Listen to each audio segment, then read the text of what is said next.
Facebook Marketplace scams. 3 warning signs you shouldn't ignore. Hi everyone, Leo Notenboom here for askleo.com. Facebook Marketplace scams are increasing kind of in proportion to the fact that Facebook Marketplace itself is becoming more popular as a place to buy and sell and all sorts of things. Like I said, it's becoming more popular as a place to buy and sell. Therefore, it's becoming a more popular place to scam people. So let's talk about a few things that are big red flags that should basically at least make you skeptical and potentially have you walk away from a scam. Number 1, stay on Facebook.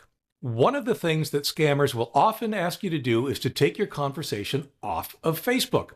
They'll usually have some reason, perhaps even something sounding somewhat plausible.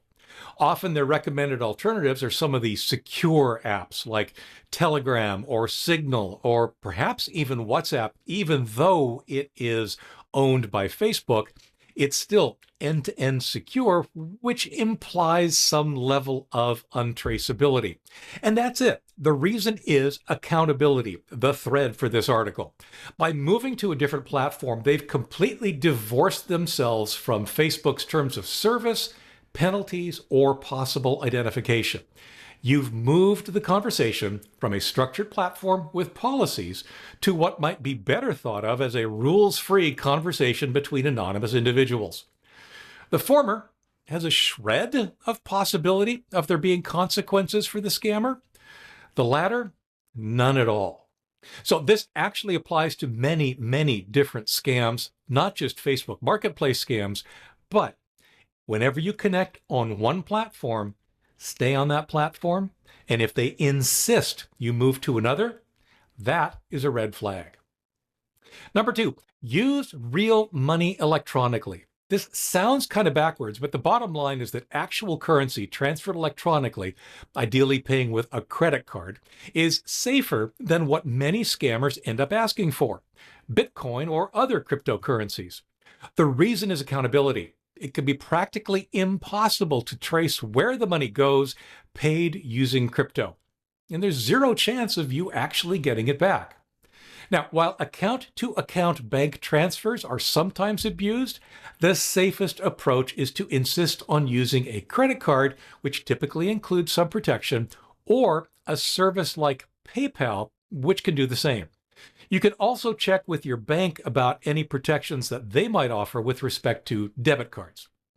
If the seller insists on actual cash, a bank-to-bank transfer, and especially if they insist on using any form of cryptocurrency, particularly if they insist on payment before delivering whatever it is you're purchasing, that's another big, huge red flag.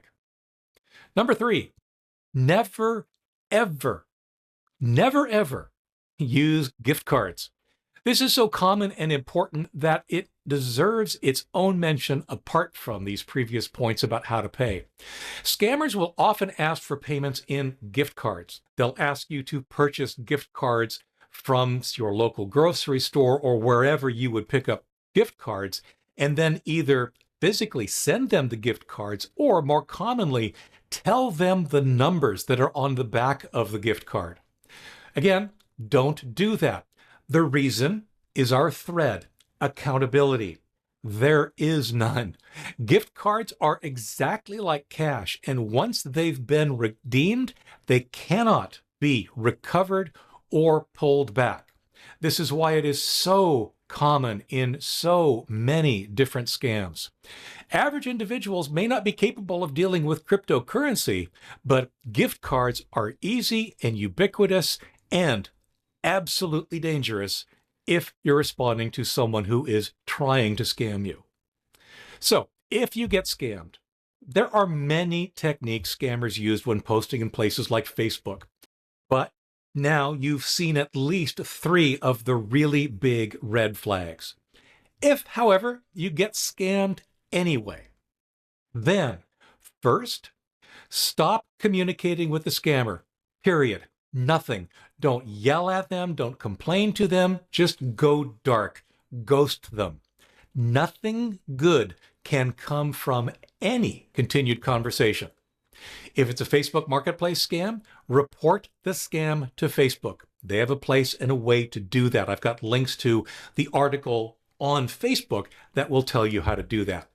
Consider reporting scams to your local authorities.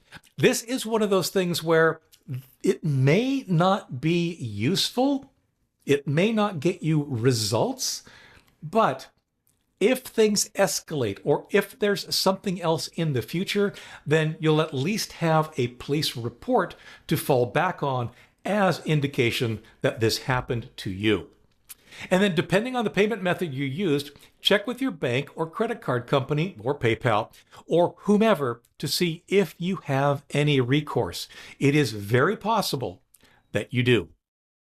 So the golden rule, as always, is simply this. If it sounds too good to be true, it's probably not true. In the world of scams, that's usually money for nothing, absurdly low prices for otherwise costly items, or attempting to sell something that doesn't even exist. When in doubt, it's always acceptable to say, I know that there are a lot of online scams. Can you take a credit card? Can you show me the item? Can we stay here on Facebook, please? If they balk, well, that might be a red flag. Skepticism is by far the best approach when dealing with Facebook Marketplace scams or any of the scams that you might encounter. If you've got techniques that you use to avoid or deal with scams when you encounter them, I'd love to hear about them.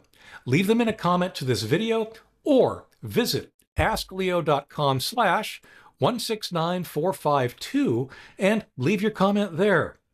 I'm Leo Notenboom, and this is askleo.com. Thanks for watching.